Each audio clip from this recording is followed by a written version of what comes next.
Hello, আসসালামু আলাইকুম। আশা করি সবাই ভালো আছেন।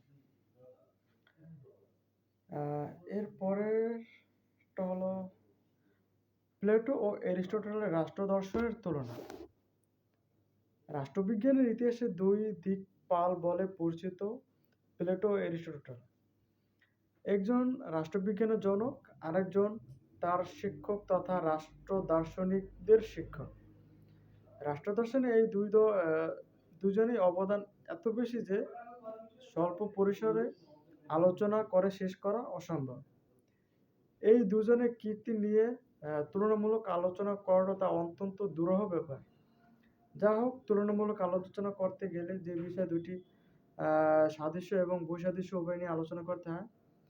প্রাসঙ্গিক আলোচনা প্রথমে এই দুই দিক পালের রাষ্ট্রদর্শনে সাদৃশ্য তুলে ধরা হলো। প্লেটো ও এরিস্টটলের রাষ্ট্রদর্শনের সাদৃশ্য সমূহ। প্লেটো এরিস্টটলের রাষ্ট্রদর্শনের আলোচনা বিশ্লেষণ করলে নিম্নোক্ত সাদৃশ্যগুলো স্পষ্ট হয়ে ওঠে। ১. নগররাষ্ট্র। প্লেটো এরিস্টটলের দুজনেই রাষ্ট্রচিন্তার মূল কেন্দ্রবিন্দু ছিল নগররাষ্ট্র। তারা উভয়েই নগররাষ্ট্রের সামাজিক ও রাজনৈতিক অবস্থা নিয়ে আলোচনা করেছেন। ২. রাষ্ট্রের ঐক্য। সমকালীন গ্রিস নগররাষ্ট্রের মধ্যে অস্থিতিশীলতা ও দুরবস্থা বিদ্যমান ছিল। প্লেটো ও এরিস্টটলের মতে একটি ঐকমত পাওয়া যায় যে তারা ওই রাষ্ট্রগুলোতে স্থিতিশীলতার জন্য কাজ করেন। ৩. নাগরিকতা ও সম্পর্কিত মতবাদ। নাগরিকতা ও সম্পর্ক প্লেটো ও এরিস্টটল উভয় উচ্চ মনোভাব পোষণ করেছে। উভয় নিম্ন শ্রেণীর মানুষদের উপেক্ষা করেছেন। তারা সমাজের নিম্ন শ্রেণীর নাগরিকতাকে সমর্থন করেনি। ৪. রাষ্ট্রের উদ্দেশ্য সম্পর্কে অভিন্ন মত। প্লেটো এবং এরিস্টটল উভয় মনে করেন রাষ্ট্র একটি নৈতিক ও আধ্যাত্মিক প্রতিষ্ঠান, আর রাষ্ট্রের লক্ষ্য মানুষের কল্যাণ ও উন্নত জীবন নিশ্চিত করা। ৫. গণতন্ত্র। গণতন্ত্র বিষয়ে দুই রাষ্ট্রচিন্তাবিদই একই ধরনের মন্তব্য ছিল। এরা উভয় গণতন্ত্রকে ঘৃণা করতেন। ৬. ব্যক্তি স্বাতন্ত্র্যবাদ। প্লেটো এবং এরিস্টটল উভয় ব্যক্তি স্বাতন্ত্র্যবাদী ছিলেন। দুই দার্শনিকই ব্যক্তির প্রতিভার বিকাশ ঘটাতে সর্বোচ্চ ব্যক্তি স্বাধীনতা দেওয়ার পক্ষে ছিলেন। ৭. শিক্ষা। শিক্ষা সম্পর্কে প্লেটো এরিস্টটলের সম্মান আদর্শ পোষণ করতেন। তারা উভয় জ্ঞান ও প্রজ্ঞার ব্যাপারে সম্মান ও শ্রদ্ধাশীল ছিলেন। তার আদর্শ রাষ্ট্রের শিক্ষা সরকারের নিয়ন্ত্রণ থাকা ব্যাপারে দুজনেই পক্ষে মতামত ব্যক্ত করেছেন। দাসতত্ত্ব। দাসতত্ত্বের ব্যাপারেও তারা একই ধরনের পোষণ করতেন। তারা দুজনেই দাসতত্ত্বকে যৌক্তিক বলে রায় দিয়েছেন। ৯. নাগরিকতা। নাগরিকতা বলতে তাদের ধারণা ছিল একই ধরনের কেউ নিম্ন শ্রেণীর লোকেকে নাগরিকতা প্রদান করেনি। ১০. রাষ্ট্রের আয়তন ও জনসংখ্যা সম্পর্কে ধারণা। প্লেটো এবং এরিস্টটল উভয় মনে করতেন যে রাষ্ট্রের অতি বড় অথবা অতি ছোট হবে না, লোকসংখ্যা হবে মাঝারি। ১১. সোফিস্টদের সম্পর্কে ধারণা। প্লেটো এবং এরিস্টটল দুজনে আলোচনার মধ্যে সোফিস্টদের প্রভাব লক্ষ্য করা যায়, তবে নেতিবাচক দিক থেকে। ১২. চিন্তার উৎস। দুজনের চিন্তার উৎস ছিল এক ও অভিন্ন। তাদের উৎস বিচার করলে দেখা যাবে উভয় একই উৎস থেকে উৎসারিত। এরিস্টটলের জ্ঞান চর্চার রসদ জুগিয়েছেন প্লেটো, আর প্লেটো জ্ঞান চর্চার রসদ জুগিয়েছেন সক্রেটিস। সুতরাং বলা যায় দুজনের চিন্তা চেতনা সক্রেটিসের প্রভাব রয়েছে। ১৩. রাষ্ট্র সম্পর্কে ধারণা। প্লেটো ও এরিস্টটল উভয় দার্শনিক রাষ্ট্রের সবার উপর স্থান দিয়েছেন। দুজনের ধারণা মূলে ছিল রাষ্ট্রের সফলতা। প্লেটো ও এরিস্টটলের রাষ্ট্র দর্শনের বই সাদৃশ্য সম্পূর্ণ।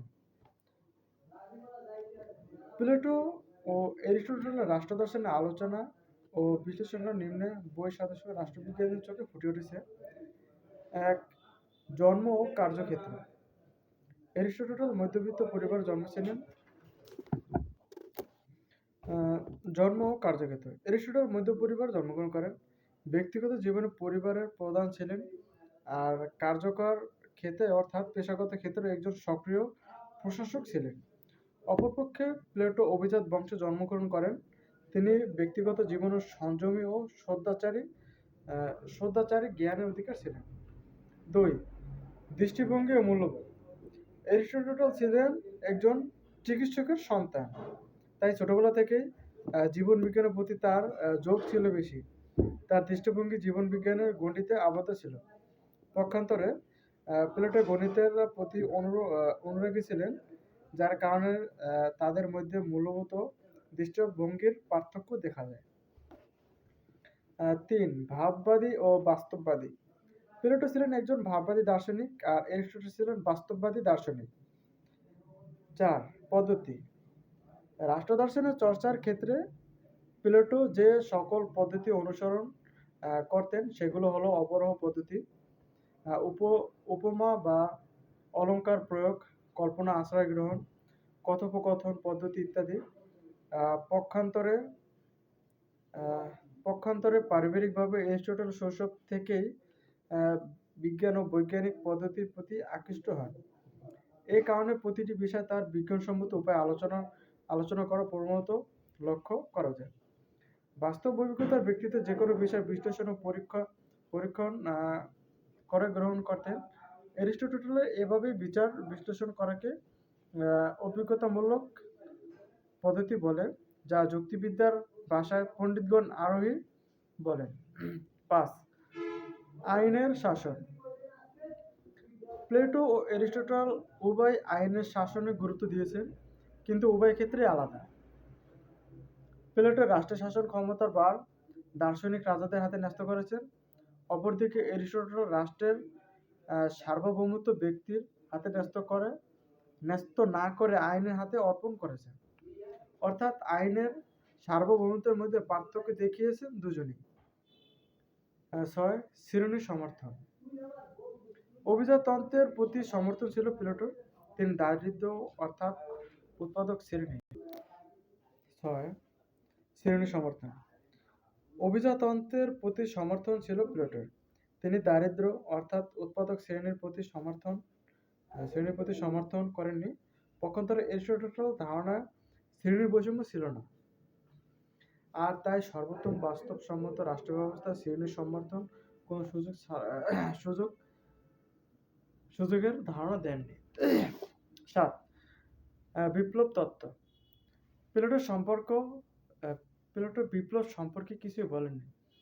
অপরদিকে অ্যারিস্টটল বিপ্লবের কারণ ও প্রতিকার সম্পর্কিত একটি বাস্তব চিন্তাধারা প্রতিষ্ঠা করে গেছেন, যা বিপ্লব তত্ত্ব নামে পরিচিত। ব্যক্তিগত সম্পত্তি। প্লেটো ব্যক্তিগত সম্পত্তি অর্জনের বিপক্ষে মত প্রকাশ করেন। ব্যক্তিগত সম্পত্তি আত্মকেন্দ্রিক ও স্বার্থপর করে তোলে। অপরদিকে অ্যারিস্টটলের মতে ব্যক্তিগত সম্পত্তি মানসিক বিকাশ সহায়তা করবে, তাই তিনি ব্যক্তিগত সম্পত্তি অর্জনের পক্ষে ছিলেন। 9. রাষ্ট্রবিজ্ঞান ও নীতিশাস্ত্র। প্লেটোর কাছে নীতিশাস্ত্রের স্থান সবার উপরে। তিনি মনে করতেন রাজনৈতিক অর্থনৈতিক এই নীতিশাস্ত্র থেকে উৎসারিত, কিন্তু অ্যারিস্টটল মনে করেন রাষ্ট্রবিজ্ঞান সবচেয়ে বড় বিজ্ঞান, যেহেতু রাষ্ট্র সবচেয়ে বড় প্রতিষ্ঠান। 10. সাম্যবাদ সম্পর্কে মতবাদ। প্লেটো সাম্যবাদ বলতে শাসক শ্রেণী ব্যক্তিগত সম্পত্তি ও পরিবার ব্যবস্থা বিলোপের কথা বলেছেন, কিন্তু অ্যারিস্টটল এই সাম্যবাদকে মতবাদের বিরুদ্ধে বলে সমালোচনা করেছেন। চিন্তাধারার প্রকৃতি। প্লেটো ছিলেন বংশগতভাবে বিপ্লবী, এবং এই বিপ্লবী মতবাদ তার গ্রন্থে প্রকাশিত হয়েছে। অন্যদিকে অ্যারিস্টটল মধ্যবিত্ত পরিবার সন্তান হওয়ার তার চিন্তাধারা ছিল রক্ষণশীল প্রকৃতির। 12. নারী মুক্তি প্রসঙ্গে। প্লেটো নারী মুক্তির অগ্রদূত ছিলেন, এজন্য তিনি পরিবার প্রথা বিলোপ সাধনে মতামত দেন, কিন্তু অ্যারিস্টটল পরিবার প্রথা বিলোপকে কঠোর সমালোচনা করেন। 13. সরকার সম্পর্ক। প্লেটো সরকার বলতে দার্শনিক রাজা শাসনকে বুঝিয়েছেন, কিন্তু অ্যারিস্টটল তাকে অলৌকিক ও কল্পনার বিলাস হিসাবে বিচিত্র করেছেন। অ্যারিস্টটল বিভিন্ন প্রকারের সরকার সরকার আলোচনা করেছেন ও করেছেন সংখ্যা ও গুণের ভিত্তিতে। তিনি মধ্যতন্ত্রের সর্বোৎকৃষ্ট সরকার বলে মত দিয়েছেন। 14 ন্যায় ধর্ম। প্লেটো তার কল্পিত 14 ন্যায় ধর্ম। প্লেটো তার কল্পিত আদর্শ রাষ্ট্র ন্যায় ধর্মের কথা উল্লেখ করতে গিয়ে বলেন, প্রত্যেক মানুষ স্ব ভিত্তিতে নিয়োজিত থাকবেন, এটাই ন্যায়। এক্ষেত্রে তিনি আইনের প্রয়োজনীয়তা অনুভব করেননি, কিন্তু এরিস্টটল ন্যায় ধর্ম আইনের উপস্থিতিকে বড় করে দেখানো হয়েছে। ব্যক্তিগত দর্শন। প্লেটো ছিলেন আত্মা পরীক্ষক, তার দর্শন ছিল বিজ্ঞান ও জগৎ বহির্ভূত, কিন্তু এরিস্টটলের দর্শন ছিল অভিজ্ঞতা ও বৈজ্ঞানিক উপর প্রতিষ্ঠিত। সামাজিক স্তর বিন্যাস। প্লেটো তৎকালীন সমাজে বিদ্যমান শ্রেণী অনুসারে সমাজকে 3টি শ্রেণীতে ভাগে করেছেন: দার্শনিক, রাজা, যোদ্ধা ও উৎপাদক শ্রেণী। কিন্তু এরিস্টটল রক্ষণশীল হওয়ার এ মতকে গ্রহণ করেননি। সুতরাং বলা যায়, প্লেটো ও এরিস্টটল উভয় প্রাচীন রাষ্ট্রদর্শনের পুরোধা। তারা তাদের তৎকালীন সমাজ ব্যবস্থা, প্রেক্ষাপটে চিন্তাধারা প্রবর্তন করেন। তবে প্লেটোর রাষ্ট্রচিন্তা ও এরিস্টটলের রাষ্ট্রচিন্তায় যথেষ্ট তুলনামূলক ধারণা পরিলক্ষিত হয়। এরিস্টটল মূলত প্লেটোর তুলনায় অধিক বাস্তবসম্মত ও সামঞ্জস্যপূর্ণ ধারণার প্রবর্তক। ধন্যবাদ। আজকে এ পর্যন্তই।